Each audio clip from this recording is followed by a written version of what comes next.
हमने शुरू में बात की है आफ्ताब इकबाल साहब। उन्हें डिटेन कर लिया गया है दुबई एयरपोर्ट के ऊपर। उनके भाई ने शायद ट्वीट किया है कुछ टाइम पहले, और 12 घंटे से लापता है, वो राब्ता नहीं हो पा रहा। आप मुस्कुरा क्यों रहे हैं? नहीं, मुस्कुराने का मैं अल्लाह ताला के आ, किस किस कर्म का शुक्र अदा करूं, ये सोच रहा हूँ कि ये वो लोग हैं जो लोगों पे झूठी तोहमतें लगाते हैं, जो झूठ बोलते हैं, जो इस मुल्क के बच्चों को गुमराह करते हैं, जो इस मुल्क के बच्चों को कहते हैं मरो या मार जाओ, मर जाओ, और अपने बच्चे इनके दुबई और मैनचेस्टर में रहते हैं और ये हवाई जहाज़ों में सफ़र करते हैं, गैर मुल्की एयरलाइंस में सफ़र करते हैं, लेकिन अल्लाह की लाठी बेआवाज़ है। मैंने अभी शुरू में आपको इमरान रियाज की बात की थी कि उसकी मुनाफ़कत सुनने वाले उससे पूछें कि अपने डॉलर बंद करे, मंगवाना पाकिस्तान करे बंद, इमरान रियाज, और फिर दूसरों को कहे। वो शायद दुबई के ही अकाउंट में आते होंगे और वहां से पाकिस्तान आते होंगे। तो हुंडी हवाला किस लिए मंगाए ना, दुबई से भी आएंगे तो वही है ना। आपने बात तरीका तो बिल्कुल वही वही है। की है जो पीटीआई के सपोर्टर्स करते हैं। इतनी मतलब अकल की बात आपने की है कि मैं इस पर मजीद आपको कुछ नहीं कहता। अब आगे आफ्ताब इकबाल की बात आपने की है। मैं बता रहा था शुरू में अगस्त में शुरू किया था हमने। मैंने बताया था कि ये किस तरह जनरल फैज़ से भीख मांगते थे ये सारे, और ब्रिगेडियर गफ़ार भी उसमें शामिल था। आप टीवी इंडस टीवी से आप बना, इनको किस तरह अरबों रुपया दिया गया, खैरात पाकिस्तान के लोगों का पैसा उठा के इनके लालची पेटों में मुंह में दिया गया। इन्होंने हराम का वो पैसा हराम के रास्ते ज़ाया कर दिया, उड़ा दिया फैज़ के साथ मिलके। इस पे इन्होंने कहा था आपको और नोटिस उस भी पर मुझे भेजेंगे। कहा इन्होंने कि मैं लीगल नोटिस भेजूंगा। ये ना हो दूसरा भी अगस्त, भेजते। सितंबर, अक्टूबर, नवंबर, दिसंबर ख़त्म हो गया, अच्छा, आया नहीं? 5 महीने। लीगल नोटिस आया था तो आप भी साथ ही थी, फिक्र ना करें। तो लीगल नोटिस मुझे इन्होंने कहा था, कितने इन्होंने पूरा व्लॉग किया और वो लोगों ने देखा व्लॉग, और मेरा ख्याल है हज़ारों लोगों ने देखा। अब मैं उन लोगों ने जिन्होंने देखा उससे पूछें किधर लीगल नोटिस जो अफसार को भेजना था। तैयार ही नहीं आज हो भी मैं सका इंतजार होगा। करूँ लीगल नोटिस का, और आज अल्लाह की लाठी बेवाज है। वो गिरफ्तार हुआ है ना, अल्लाह सबको बचाए बुरे वक्त से। मैं भी बहुत गुनाहगार हूँ, लेकिन इसने, इसकी गिरफ्तारी ने क्यों है मुझे नहीं पता। हाँ, एग्जैक्टली। ठीक है, और अगर नाजायज़ गिरफ्तार है तो उनको रिहाई मिलनी चाहिए, उनको इंसाफ मिलना चाहिए। अगर उन्होंने कोई गलत काम भी किया तो उनको इंसाफ के किनारे पर मिलना चाहिए। लेकिन इससे एक और बात जुड़ी हुई है, मैं करना चाहता हूँ। इसकी गिरफ्तारी से मुझे मोहित पीरजादा की गिरफ्तारी दुबई में ही याद आ गई। मोहित पीरजादा ने अपने वालिद के जो मर गए थे और आईसीयू में पड़े हुए थे, वो लगी हुई थी उन पे ऑक्सीजन और वो जो मशीनें लगी होती हैं, मर गए थे, ही वॉज क्लिनिकली डेड। उस अपने बाप की जायदाद पे कब्जा करने के लिए, और भी बहन भाई है ना, किस तरह के उनमें किस तरह इन्होंने तकसीम किया, कागजात में क्या लिखा हुआ था ये मुझे नहीं पता, लेकिन बाप की जायदाद अपने नाम ट्रांसफर करने के लिए जितनों के भी, अपने, अपनी बहन के, अपने भाई, जिसके भी करवाने थे, मरे हुए बाप का अंगूठा पकड़ के, मरे हुए बाप का दुबई में अंगूठा पकड़ के यूं कागजात पे लगाया कोर्ट में पेश करने के लिए कि तो मेरा बाप मरने से पहले जायदाद शिफ्ट कर गया था, ट्रांसफर कर गया था, ताकि लंबे लीगल प्रोसेस में ना पड़ना पड़े। वहां कैमरे लगे हुए थे, जैसे ये कैमरा लगा हुआ है हमारे यहाँ पे, वहां कैमरे लगे हुए थे। वो कैमरे में हॉस्पिटल वालों ने देख लिया, इसको उन्होंने गिरफ्तार कर लिया, इसको गिरफ्तार कर लिया। जो कुछ इसके साथ उन्होंने फिर किया वो अलग है, उस पर मैं नहीं जाता। यहां फैज और आईएसआई के जो करप्ट लोग थे, फैज जैसे आईएसआई के जो करप्ट लोग थे, वहां वो भी हराम खाने वाले हैं। उन्होंने नवाज शरीफ हुकूमत पे दबाव डाला कि ये हमारा पाला हुआ है, इसको दुबई वालों ने पटा डाल दिया, इसको खुलवा के वहां से लेके आए, हमारा पाला हुआ है। नवाज शरीफ को नहीं करना चाहिए था, रहने देते, कानून का सामना करता वहां पे, लेके आए वापस, ले आए वापस। आज वो क्रिमिनल आईएसआई के लोग करप्ट, उनसे पूछता हूं मैं, ये है असासा जो तुम लोगों को, इस मुल्क को, इस मुल्क की फौज को, इस मुल्क की आईएसआई को गालियां देता है दिन रात वहां बैठा हुआ, उन पे इल्जाम लगा रहा है, पाकिस्तान के खिलाफ काम कर रहा है, ये है तुम लोगों का असासा पाला हुआ। इसको लाए थे वापस, अब ये आफ्ताब इकबाल पकड़ा गया, ये भी असासा है इनका। मैंने बताया ना, इसको पैसे दिए ना फैज ने चैनल निकालने के लिए, गालियां निकालने के लिए, आम लोगों को, हमारे जैसे लोगों को जो इनकी राय से मुत्तफिक नहीं थे, उनको गालियां निकालने के लिए इस तरह के लोगों को, मोहित पीरज़ादा को, आफ्ताब इकबाल को पैसे दिए ना, इमरान रियाज को बुला बुला के फाइलें दिखा के पढ़ाया करते थे ना। खाली फाइलें नहीं पढ़ाते, जब बुलाते हैं तो सफ़ेद रंग का डब्बा होता है, डब्बा, लिफाफा नहीं, नोटों से भरा हुआ, करेंसी नोट, नए करेंसी नोटों से भरा हुआ। छोड़े इन बातों को।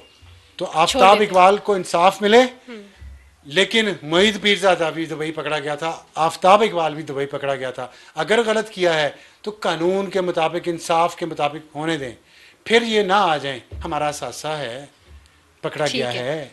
शहबाज शरीफ साहब को मैं बता रहा हूँ कि नवाज शरीफ साहब ने गलती की थी, शहबाज शरीफ साहब ये गलती ना करें। दूसरा ट्रस्ट डेफिसिट है एक मेरा छोटा सा। हाँ कुछ आप कंप्लीट नहीं, वो मैं उधर आ जाऊंगा बाद में। सवाल ये है कि आप कह रहे हैं कि ट्रस्ट डेफिसिट जो है उसको ब्रिज होना चाहिए। पार्लियामेंट का काम है मुल्क चलाना, किसी दूसरे इदारे का नहीं है, तो चलाए उनका ना, अपना काम है। तो चलाए ना, क्यों नहीं चलाती? क्यों कहते हैं बिल पास कराना तो फलाने की कॉल है हमें? क्यों कहते हैं? खड़े होके कहे ना ये मेरे हल्के का ये काम है, मैंने जिम्मेदारी लेनी है। यहाँ पे ना कोई बिल पढ़ता है, ना कोई बिल पेश करता है। अब आप इंटरनेट का देख लें, क्या किया पार्लियामेंट ने? इंटरनेट पे खड़ी क्यों नहीं होती? हो ना खड़ी, फिर कर रहे ना काम, कुछ इजाजत नहीं है। भाई देखें, फिर इजाजत लें। हाँ। नहीं ये तो ले ना, दिखाए ना कि मेरी जिम्मेदारी, मैं भी पैमरा में रह चुका हूँ ना, मुझे पता है ना, अगर मैंने अपना काम करना था तो मुझे इजाजत की जरूरत नहीं थी, मुझे आईन और कानून देखना था। स्पाइन नहीं है कि खड़े हो सके। देखिए स्पाइन एक लफ्ज सबकी बात कर रही हूँ मैं, डेफिसिट खत्म करने के लिए स्पाइन होना जरूरी नहीं है। डेफिसिट खत्म, ट्रस्ट डेफिसिट खत्म करने के लिए दोनों तरफ खुलूस होना जरूरी है। और मैं समझता हूं दोनों तरफ खुलूस नहीं है, कहीं ना कहीं जाती मफादात दोनों तरफ हैं, सियासी क्लास में भी और नॉन सियासी क्लास में भी। सीधी सी बात है, ये सच है, कड़वा सच है। उसमें फिर कॉम्प्रोमाइज होता है कि तू you scratch my back, I scratch your back, मेरे कुछ काम होने दें, आप आंखें बंद कर लें, आपके कुछ काम हम होने देंगे, हम आंखें बंद कर लेते हैं। ये ना करें, फिर आइन और कानून में सब चले। खैर वो इस पे बात कर लेंगे बाद।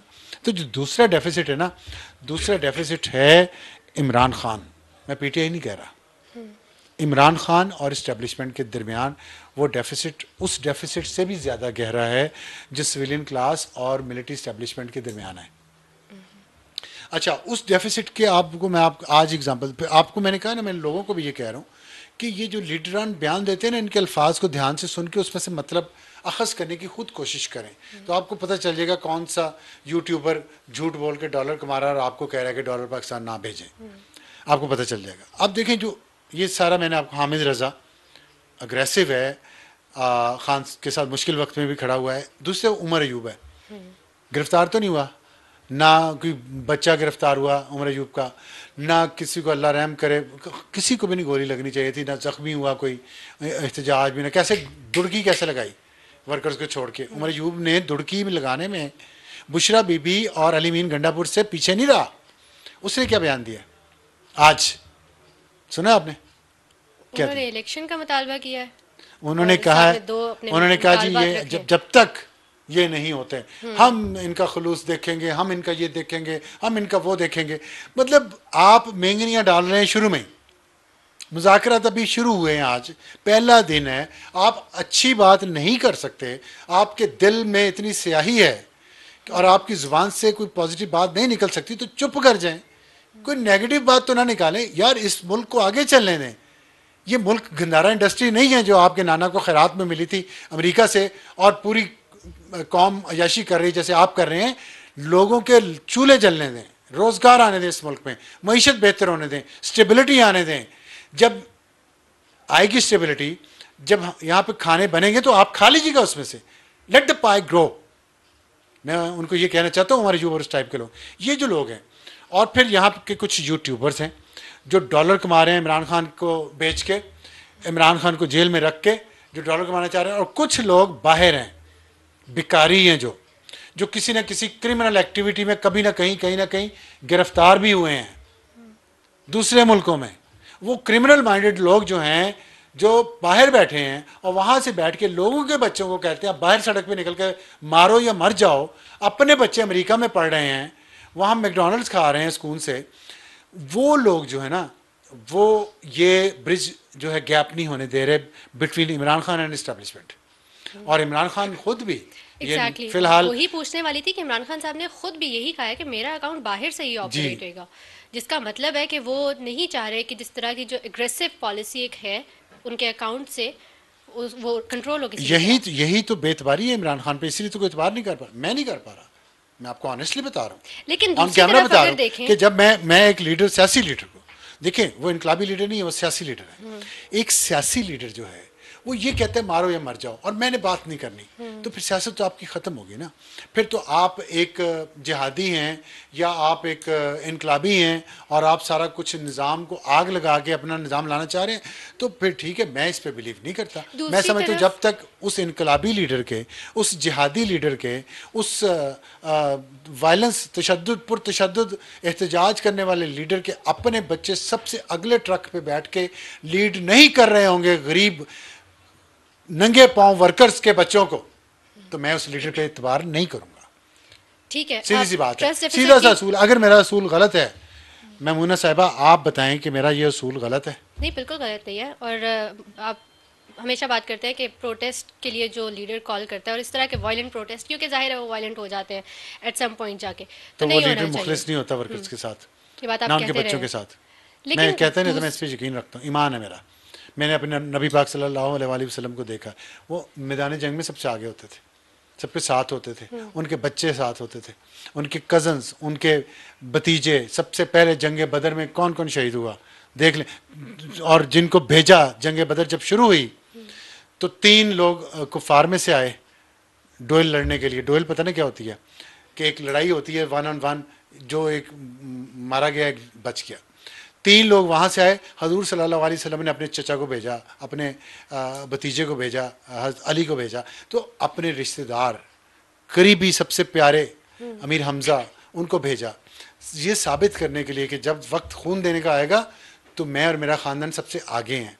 वो हमें सुन्नत नबवी है, हमें वो रास्ता बताया गया। हमें ये रास्ता नहीं बताया गया कि अपने बच्चे इंग्लैंड में रात को हेलोवीन पार्टी कर रहे हों। हेलोवीन पार्टी पता अक्टूबर नवंबर में होती है, और गरीब का बच्चा वहाँ खैबर पख्तूनख्वा से नंगे पाँव उठा के आप यहाँ ले आए मरने के लिए, और ख़ुद अपनी लैंड क्रूज़र गर्म में बैठ के निकल जाएं वापस। ऐसे नहीं इनकलाब आते, और ना ही ऐसी सियासत होनी चाहिए। ये सियासत के नाम पे मुनाफकत है। बिल्कुल बात दुरुस्त है। और जो आपने बात की है कि ट्रस्ट डेफिसिट है इमरान खान के ऊपर, तो दूसरी साइड से भी अगर देखा जाए तो जो केसेस हैं वो चल रहे हैं। 9 मई में सज़ाएं भी हो गई। ज़ाहिर आपको पता है कि सुप्रीम कोर्ट से स्टे ऑर्डर था, स्टे ऑर्डर ख़त्म हुआ, सज़ाएं सुनाई गई मिलिट्री कोर्ट से। एक इंडिकेशन यही है कि आपके साथ भी मिलिट्री कोर्ट्स वाला मामला हो सकता है। तो ये तो फिर बोथ वेज नहीं है नहीं, बोथ वेज मीन कि इस साइड से भी तो कोई अच्छा पैगाम नहीं जा रहा। नहीं, उसकी वजह है। देखें, ये बात, आपका सवाल वैलिड है, लेकिन इसकी एक वजह है। मैं अभी यासिर हकीम हमारे कॉरेस्पॉन्डेंट हैं, पिंडी में होते हैं, समा के कॉरेस्पॉन्डेंट, उनसे बात कर रहा था प्रोग्राम शुरू होने से पहले। तो वो अडयाला जेल को कवर कर रहे हैं, सारे केसेस हैं वो कवर कर रहे हैं, उनको पूरी इन्फॉर्मेशन है खान साहब की, उनसे जो मिलते हैं फैमिली, ये वो जो केसेस हैं, जजेस क्या कर रहे हैं, सारी इन्फॉर्मेशन उनके पास। मैंने पूछा, मैं उनसे रोज़ाना बात करता हूँ, पूछता हूँ एक्सक्यूज़ मी, आपने जो नाश्ता करवाया है शाम आइंदा के खाना 5 खाए बजे, बगैर तो पॉडकास्ट उसका किया हाँ, करेंगे। यही सही कह रही हैं। तो उसमें जो उन्होंने बताया ना, उन्होंने कहा कि खान साहब के अंदर वो जो एक कर्रो फर्क था ना, होता था, वो नहीं है। फूफा, तकब्बर या फ़ख्र कह लें आप। मैंने कहा क्यों? कहते हैं चार्जशीट जो हो गए, इंडाइटमेंट जो हो गई है, फ़र्द जुर्म जो आयद हो गई है। अब देखें, फ़र्द जुर्म सिर्फ अभी आयद हुई है, तो ये हालात हैं। और ये डर है, 9 मई की बात करूँ, उन्हें डर है कि मुझे मिलिट्री कोर्ट में हैंड ओवर कर दिया जाएगा। ये मैं उनके जो अंदर की बात महसूस हुई है लोगों को, उनके इर्द गिर्द, मैं आपको वो बता रहा हूँ। लेकिन ज़ुबान से क्या बोल रहे हैं, ये हो जाएगा, अवामी लीग ने ये कर दिया, ढाका में ये हो गया, बांग्लादेश में ये हो गया, मशरक़ी पाकिस्तान में ये हो गया, और बाहर से मेरा ट्विटर अकाउंट चलेगा। ये जो गर्दन से ऊपर आपकी आवाज़ और है, नीचे और है, ये क्या है? इससे क्या नज़र आता है? इससे नज़र आता है एक इंसान ज़िद में है, उससे नज़र आ रही है अपनी कमज़ोरियाँ, अपने जुराइम, और उसका मुमकिना नतीजा जो फैसलों की सूरत में होगा, लेकिन उसकी ज़िद उसे एग्री नहीं करने दे रही। एक सही बात पे, एक मुफाहमत के रास्ते पे, एक सियासी रास्ते पे, एक जमहूरी रास्ते पे अपनी ईगो नहीं छोड़ रहा, अपनी मूछ नीचे नहीं कर रहा, कौम के लिए, कौम के बच्चों के लिए नहीं कर रहा, अपने लिए मूछ ऊंची, ईगो ऊपर, ये मुनासिब नहीं है। वो मुझे एक ड्रामा याद आ गया, बहुत पुराना ड्रामा, पीटीवी उस वक्त सिर्फ होता था, उसमें था नाम क्या था ड्रामे का, आपको याद होगा शायद, जिसमें एक शिमला था, वो मर गया, उसको एक चौधरी होता था और वो बहुत उसमें भी तकब्बर होता था, वो अपने आप को बहुत बड़ा इंसान समझता था, तो बड़ा मशहूर ड्रामा था वो, उसका नाम, हाँ नहीं, वो बहुत पुराना ड्रामा था, ब्लैक एंड वाइट टीवी के ज़माने। तो वो उसके गांव में सैलाब आ गया, सैलाब आ गया तो डूबने शुरू कर, उसने कहा मैंने घर नहीं छोड़ना, तो डूबने लगा ना, तो यहाँ तक जब पानी आ गया तो अपने शिमला उतार के, उसने शिमला पगड़ी वो उतार के उसने हाथ में यूं ऊपर पकड़, उसने कहा मेरी पगड़ी ऊपर रहनी चाहिए, मैं चाहे डूब जाऊँ। तो वो ड्रामे का नाम मुझे क्यों नहीं याद आ रहा, बड़ा मशहूर ड्रामा था, बहुत मशहूर ड्रामा था। कमेंट्स में लिख देगा तो कमेंट्स में हाँ कोई लिख दे तो अच्छा है। अच्छा, अब ये मुझे लगता है खान साहब कभी कभी ना उस स्टेज पे पहुंचे हुए हैं कि जहाँ पे पानी उनके यहाँ तक आ गया है, उन्हें पता है मैं डूब रहा हूँ, लेकिन वो अपनी पगड़ी उठा के हाथ में ऐसे ऊंची करके कि ये मैं डूब जाऊँ, मेरी पगड़ी बचे, पगड़ी ने भी डूब जाना है कि पानी तो सैलाब के ऊपर तक आ जाएगा। ये ना करें, सियासी जमहूरी लीडर नहीं ये करते। और ख़ास तौर पे जिसको कौम के बच्चों का ख्याल हो, जिसको कौम के बच्चों की मईशत और तरक्की का ख्याल हो, वो ऐसे नहीं करता। वो गांव का चौधरी नहीं है जो अपनी अना की और तकब्बर की भेंट चढ़ गया। ईगो थी ना, और क्या था उस चौधरी के पास, और उसने कहा मैं अपनी ईगो बचाऊंगा। तो ये एक मुझे वो लग रहा है जो आपको मैंने बताई है कि क्या वजह, आपने जो सवाल पूछा है, उम्मीद है कि आपके सवाल का जवाब मिल गया। हाँ, सवाल का जवाब मिल गया, लेकिन बहुत से और सवाल मेरे दिमाग में आ रहे हैं, शायद आने वाले दिनों में हम उनको डिस्कस करेंगे।